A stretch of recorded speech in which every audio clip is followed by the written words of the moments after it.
de inocencia, tendrá que acreditar sus palabras con pruebas ante las investigaciones que lleve adelante la Fiscalía. Pero el concepto del gobierno, como ha sucedido con las tres autoridades anteriores que formaron parte del gabinete del presidente Luis Arce, es que no se aceptan hechos que vayan reñidos de forma flagrante con la ética, como fue el primer ministro de Tierras que se tuvo, o en aquellos casos que los indicios de corrupción dejaban en entredicho la conducta que el presidente exige de sus colaboradores. En todos esos casos se les requirió su renuncia de forma inmediata. Este también ha sido un caso que ha obrado en ese sentido. Vocero, ¿quiere decir que entonces él no presentó su carta de renuncia voluntariamente? Se le solicitó la carta de renuncia cuando ya el presidente tenía sobre su escritorio un conjunto de pruebas, de indicios que hacían imposible que el exministro Santos pueda continuar en el gabinete. Vocero, se habla supuestamente de denuncias, de que supuestamente estaría corriendo maletines dentro de la casa del pueblo. ¿Qué información se conoce respecto a las coimas que había hecho Juan Santos? La vocería no se pronuncia sobre temas de supuestamente, porque el supuestamente es solamente una mala intención de gente que puede ir hablando e imaginando que existen una serie de situaciones que después ni se prueban, ni se acreditan, ni se dan. Lo importante acá es que existieron unas denuncias, se tomaron todas las consideraciones necesarias para no afectar la dignidad de las personas. Esto es la presunción de inocencia.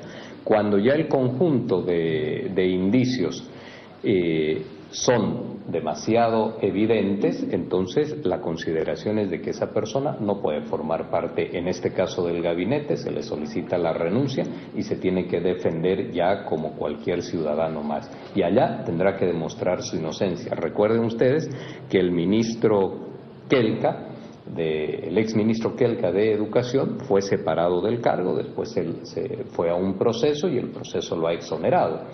En cambio, el exministro Characayo, fue a un proceso y tiene hoy en día 8 años de sentencia, cada uno en la situación en la que se encuentra, pero ya por fuera del Poder Ejecutivo y de estas responsabilidades. Esa es la forma de actuar en esto. Ahí hay que tener algo en cuenta. Los hechos de corrupción se instalan en las sociedades, en las nuestras, también en los países altamente desarrollados. El tema, independientemente de todos los esfuerzos que se hacen para controlar y aislar los procesos, los momentos de corrupción, el tema central es ver cuál es la conducta del gobernante ante eso. Y el presidente Arce ahí tiene una forma de proceder. No hay espacio para la gente que está vinculada con hechos de corrupción, pero tampoco procedemos a la flagelación en la plaza pública de una persona, porque fíjese usted cómo el señor Antonio Costas, ex vocal del Tribunal Supremo Electoral, fue presentado enmanillado, fue acusado de ser el autor de lo que se denominaba o se llamaba el fraude electoral, y después nunca hubo ni el proceso, ni la investigación, ni nada, y hoy en día el señor Costas está liberado. Pero ¿quién a él lo libera de lo que ha sido esa presentación pública enmanillado con ese letrero de aprendido, etcétera? Esa es una vulneración de las dignidades y eso también hay que saber respetar en la sociedad. A los diputados de oposición, ¿qué se le dice? Pues son ellos los que están denunciando en La Paz, casualmente, de que se estaría corriendo estos maletines dentro de la Casa del Pueblo. Cada uno sabe los niveles de responsabilidad de sus declaraciones. No vamos a escoger tampoco absolutamente a todo lo que se dice una respuesta. Ellos sabrán lo que dicen. No es solo decir, es acreditar. Yo he escuchado con el tema de el exministro Santos que uno de los diputados señalaba y decía, supuestamente el exministro era quien instruía a sus colaboradores. Bueno, la palabra supuestamente, ¿qué es? Es una especulación, no es una afirmación categórica, es una especulación. Sobre especulaciones no nos pronunciamos. Vocero, con relación a otro tema, por favor. No, pero tengo 2 temas y después los que ustedes quieran, porque hay 2 temas a los que me quiero referir rápidamente. El segundo aspecto son estos hechos que hemos conocido y que han indignado a la sociedad referentes a la pederastia, que cada día estamos sumando casos nuevos de conocimiento. Allí la posición del gobierno es, independientemente de que sean de órdenes religiosas, de que correspondan a las altas autoridades de la conferencia episcopal, de que sean sacerdotes extranjeros, etcétera, independientemente de aquello, la posición del gobierno es que esto se va a investigar. Y se va a investigar hasta encontrar resultados y hasta que la justicia pueda obrar en ese sentido, como un mecanismo de reparación, es lo menos que podemos hacer, de reparación a todas aquellas, por entonces, niñas, niños, adolescentes que se han visto afectados en su dignidad por este proceder de estos religiosos. No puede existir una diferencia cargada de hipocresía y de indolencia entre lo que se dice y entre lo que verdaderamente ya en la oscuridad y en el anonimato se está realizando. El día de hoy ha salido una noticia sobre también un religioso de apellido Mestre, Alejandro Mestre, que fue arzobispo en la ciudad de La Paz hace unos buenos años atrás y fue alta autoridad de la conferencia episcopal. Entonces aquí la pregunta es, ¿la conferencia episcopal no conocía de todos estos hechos que se han ido sucediendo a lo largo de los años? No solamente con el sacerdote Pica, sino con otros, ¿no conocía? Esto, por supuesto, que es parte de lo que se tiene que investigar y parte de las responsabilidades que se tienen que determinar.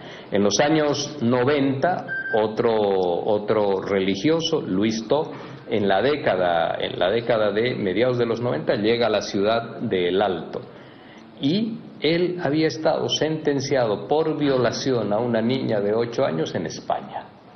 Esto no lo conocía la conferencia episcopal. La conferencia episcopal ha decidido no colaborar con la justicia en este tiempo, con esta información, con estos expedientes, con estos antecedentes que hay en el país. Han tomado la decisión de colaborar o de no colaborar con la justicia. Sin embargo, el gobierno boliviano va a seguir de cerca estas investigaciones y también va a solicitar que se pueda colaborar con la justicia entregando la información pertinente, correspondiente, porque como sociedad nosotros lo menos que le debemos a aquellos niños, a aquellas niñas, hoy ya gente grande, es una reparación en términos de justicia. Y esto es lo que el gobierno va a acompañar. Pero preocupa que no haya una voluntaria colaboración y rápida y diligente de parte de esta instancia de la conferencia episcopal, que ellos, está claro, conocían de esta situación. Uno de sus presidentes en la década de los 90 estuvo acá, en la década del 80 estuvo acá en el país y ha estado también acusado de cometer estas agresiones a niños, a niñas, a adolescentes. Entonces el gobierno tiene esta posición, vamos a seguir con ello y vamos a patrocinar e impulsar las investigaciones que correspondan. El tercer elemento, salvo que hay una pregunta sobre esto, yo quería hacer una pregunta. El ex jesuita Pedro Lima había manifestado que también hay una persona todavía que se encuentra con vida jesuita que había abusado de menores de edad y todavía se encuentra en el país. Tal vez se va a poder buscar la aprehensión de esta persona para ver si no se cometieron más delitos como este. Es necesario ahí que el señor Pedro Lima otorgue los nombres para que se pueda abrir la investigación. No solamente hay que instalar con mucha altisonancia algunas declaraciones, sino que hay que participar en la toma de declaraciones, hay que dar nombres, hay que dar pruebas. Él dice que las tiene, entonces es importante lo que él vaya a hacer. He leído en los medios que ha señalado que requiere un espacio de tiempo todavía. ha hecho declaraciones, tiene que colaborar rápidamente. Lo que la sociedad espera es que colabore rápidamente para que esto se pueda resolver, se puede primero investigar y resolver después.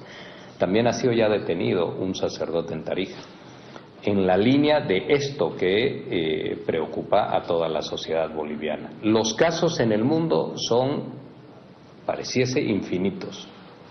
En el Perú hace unos años atrás 400 casos. En España una cantidad de casos similares. En los Estados Unidos más de 20.000 casos. Entonces esto parece ser una corriente que se instala dentro de las iglesias, y es ahí donde tenemos que encontrar unas formas para impedir de que órdenes o religiosos de cualquier iglesia puedan instalarse en nuestro país y, claro, bajo el dogma de la fe, amparados en aquello, la población les confiere casi una irrestricta confianza. Y esto es lo que ha producido esta situación, número uno. Número dos, no es posible que la alta jerarquía de las distintas iglesias, pues de forma indolente, vaya encubriendo esto. Este es el otro tema. Se habla también de una comisión de la verdad. ¿Quién va a integrar esta comisión? ¿De qué manera se va a funcionar al integrar? Eso está en proceso de investigación. Usted sabe que llevamos alrededor de 2 semanas recién que se ha conocido todo esto a raíz de una investigación periodística del periódico El País de España, que hoy día es el que también muestra la información de este sacerdote Alejandro Mestre. Entonces, la Comisión de la Verdad, lo que investigue la justicia, etcétera, eso está en proceso. Seguramente esto va a llevar un tiempo, pero sería absolutamente imprescindible y bueno que ustedes también acompañen aquello, para que no quede el caso en el olvido y no quede el caso sin la relevancia que tiene que tener, porque hay un peligro siempre para los niños allí. El tercer punto... ¿El Ministerio Público va a brindarle seguridad al padre Lima? El señor Pedro Lima ha solicitado... En realidad no ha solicitado de manera formal, sino que lo ha hecho a través de los medios de comunicación. Ayer la justicia estaba intentando notificarlo y él señalaba y decía que quería un espacio de tiempo. Ahí hay que observar sí algo, que no sean solamente declaraciones con el fin de ganar protagonismo, sino que sean declaraciones que coadyuven y faciliten la investigación.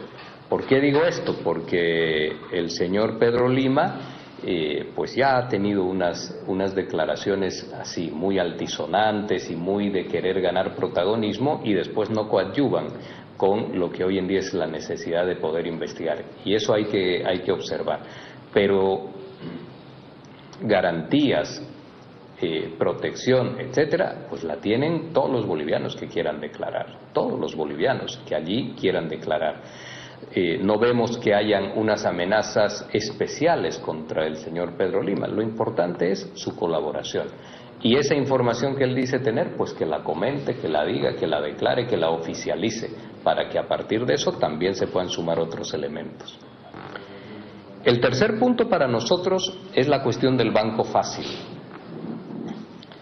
Y ahí hay unas miradas que tienen una característica y una naturaleza financiera, y hay unas consideraciones respecto de lo que es la complejidad política también del país y de la región acá en Santa Cruz. En la mirada financiera, pues hay que preguntarse si lo que ha ocurrido con Banco Fácil es en realidad una estafa o es en realidad solamente un mal manejo financiero de una entidad. Cuando vamos observando el conjunto de lógicas implementadas y desarrolladas, esto es, la constitución de distintas empresas que van de forma conexa beneficiándose con un conjunto de créditos, con una lógica también de desvío de recursos. Fíjense ustedes el monto y la cifra, más de 4.000 millones de bolivianos desviados hacia estas empresas. Estamos hablando de 600 millones de dólares. En la ciudad de La Paz, algún colega de ustedes y un canal también colega suyo ha señalado de que existen elementos que desde el Banco Fácil habían contribuido a lo que fueron los sucesos del 2019. Específicamente se mencionó que a través de tarjetas de crédito, de tarjetas de débito de este banco, se patrocinaban viáticos para la gente que fue desde la universidad a la ciudad de La Paz, desde la universidad de acá. Aquí la pregunta entonces es, uno, decíamos, si esto es una estafa. Número dos, ¿quiénes forman parte de aquello? Hay una élite, hemos hablado, yo lo he hecho personalmente en reiteradas ocasiones, sobre el modelo cruceño. El modelo cruceño no es una cuestión de productividad, ni de industrias, ni de empresarios. El modelo cruceño es otra cosa. Es una forma de organización societal que unas cuantas familias, clanes familiares, una casta política, unos poderes económicos, oligárquicos y también un poder político privado, que son las logias, han tomado toda la institucionalidad del departamento, se han apropiado de la representación política y, por supuesto, han ido construyendo estas lógicas financieras encadenadas entre lo privado y lo público en otras ocasiones, como es el caso de los ítems fantasmas, para la apropiación de recursos. Entonces, ese modelo está patrocinado por unas élites que hoy en día vemos que estructuran o conforman mecanismos, en este caso financieros, para apropiarse de los recursos de la población. Estas élites se han apropiado de estos recursos, en el caso del Banco Fácil, de los depositantes. ¿Para qué? Eso está en proceso de investigación. ¿Para solamente tener unas ventajas de orden financiero o también para tener incidencia y determinar el rumbo político en el departamento? Eso también está en investigación, va a ser muy importante conocer. Pero ese modelo patrocinado por unas élites está claro que deja por fuera o margina a la gran mayoría de los cruceños. 4 millones de personas están por fuera de ese modelo, unos cuantos controlan el poder de esos modelos, el poder de las instituciones, el poder financiero de la región, y se benefician entre unos cuantos. Cada día se van conociendo algunos datos, vinculados en un caso a la familia Camacho, vinculados a la familia Marinkovic, vinculados a la familia del expresidente de la Confederación de Empresarios Privados también, que esto se ha conocido en los medios de comunicación. Entonces, unas élites que toman el poder, que toman el capital de la población y que después se lo apropian y que movilizan a esa población en determinadas situaciones, que movilizan a la población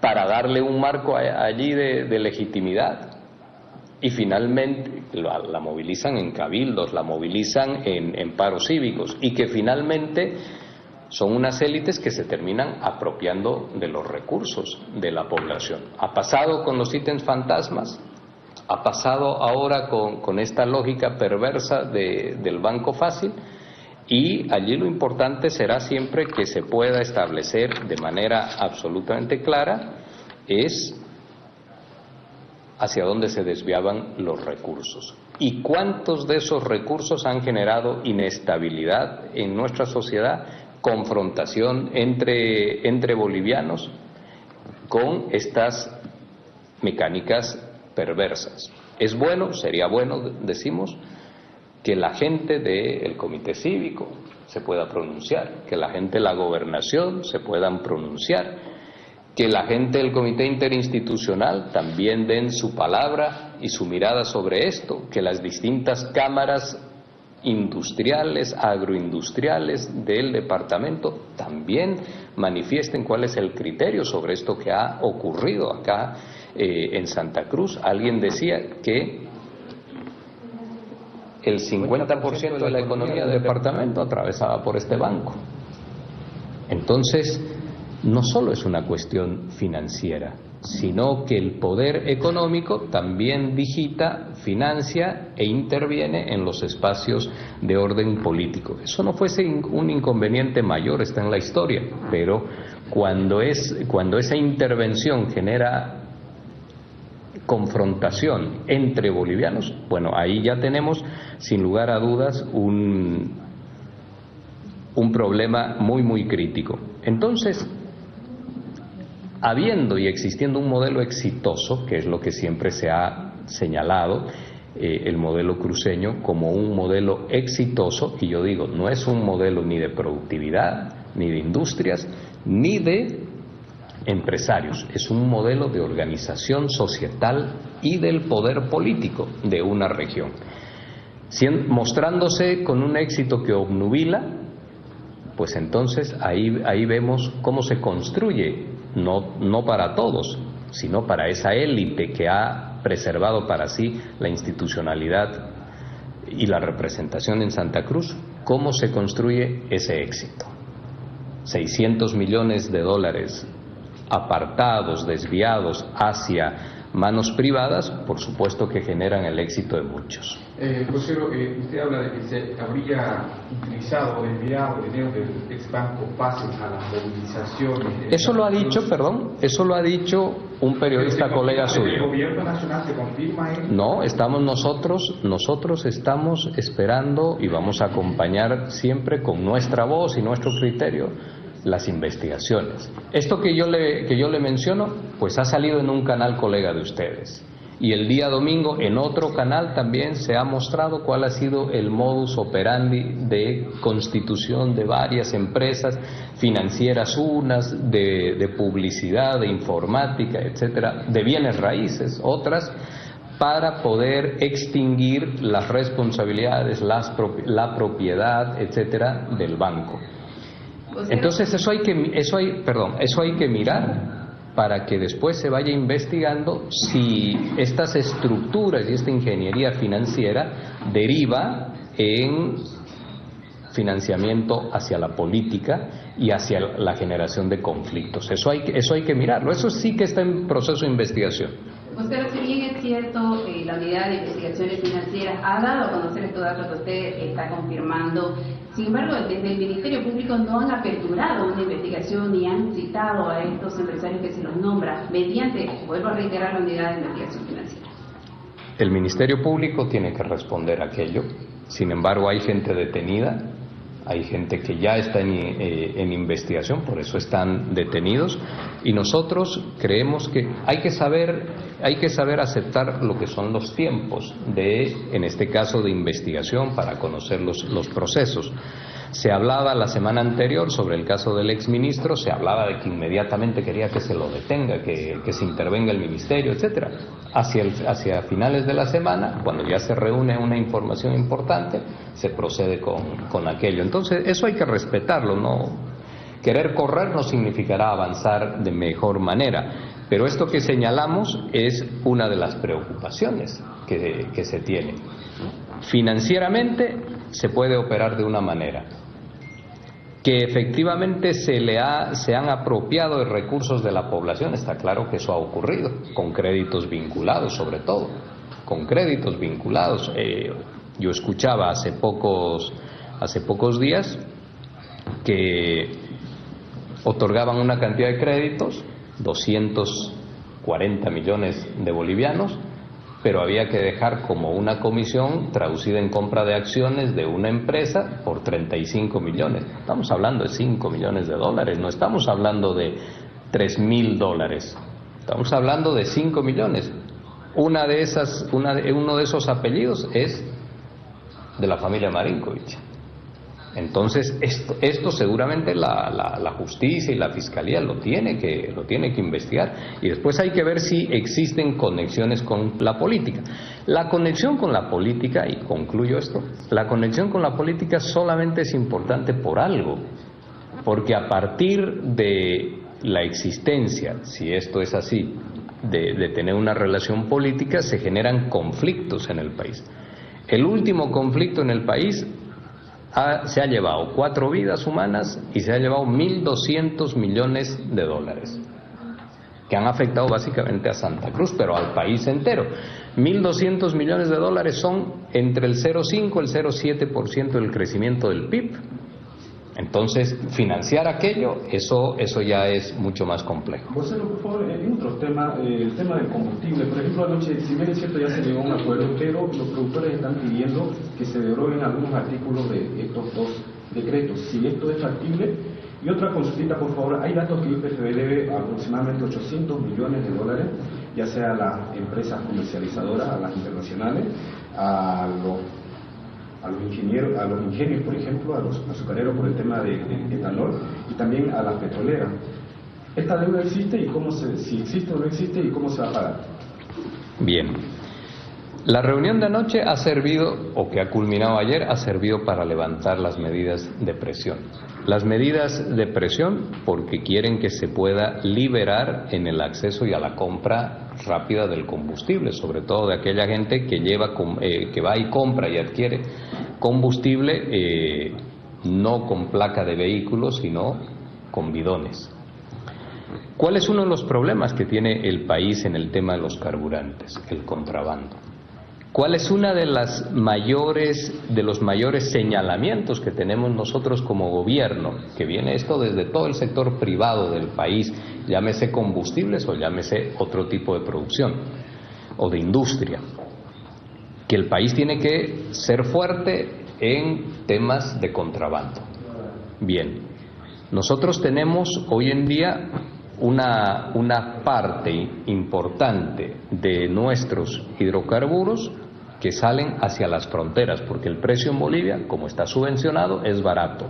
El negocio ilícito parece bueno, comprar combustible barato y vender combustible caro en cualquiera de los países fronterizos con nosotros. ¿Tenemos que tomar alguna medida? Sí, las medidas están en estos 2 decretos. ¿Corresponde oponerse a los decretos que luchan contra o que combaten el contrabando? No corresponde. No corresponde.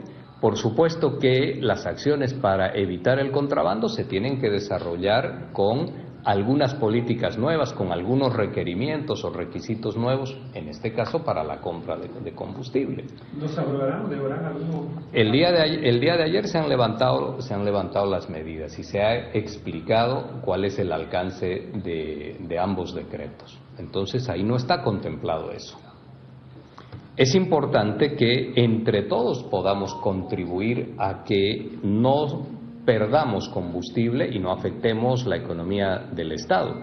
El Estado subsidia este combustible para que otra persona lo lleve hacia otro país. ¿Qué es lo que molesta? Que de pronto algunas compras en cantidades importantes, sobre todo en sectores fronterizos, pues no puedan hoy realizarse. Gente que compraba todos los días 50 litros de diésel, hagamos ahí sumas, 10 días 500 litros, 20 días 1000 litros, ya llevado a la frontera, pasándolo en contrabando, significa para el país, es un inconveniente, para la persona puede ser una ganancia, pero no es por el marco correcto. Le doy enseguida. El gobernador Fernando Camacho desde Chonchocora envía una propuesta, digamos, 3. ¿Cómo lo toman? Una es modificación de los decretos. ¿Qué propone? ¿Modificar los decretos? ¿Qué más? ¿Qué más? Y la otra es el tema del biodiesel. ¿Y qué plantea en el tema del biodiesel? No he leído yo. ¿Qué plantea en el tema del biodiesel? Hay que promover más, dice, el tema para los productores. Bien, una generalidad, ¿no? La del gobernador.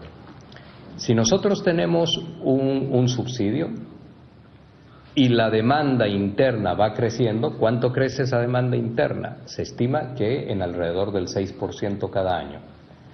Bien, porque el parque automotor crece, porque las industrias crecen en ese porcentaje o porque también hay contrabando. Por alguno de esos motivos la demanda crece. ¿Qué tenemos que hacer nosotros? Primero, controlar el contrabando, por supuesto. El segundo factor es que nosotros tenemos que ser un país que produzca su propio diésel. Y ese diésel va en la línea de la producción de biodiesel, que ya el presidente ha empezado, ha puesto la piedra fundamental de 2 plantas, una acá en Santa Cruz, otra en la ciudad de La Paz, para la producción de nuestro propio diésel.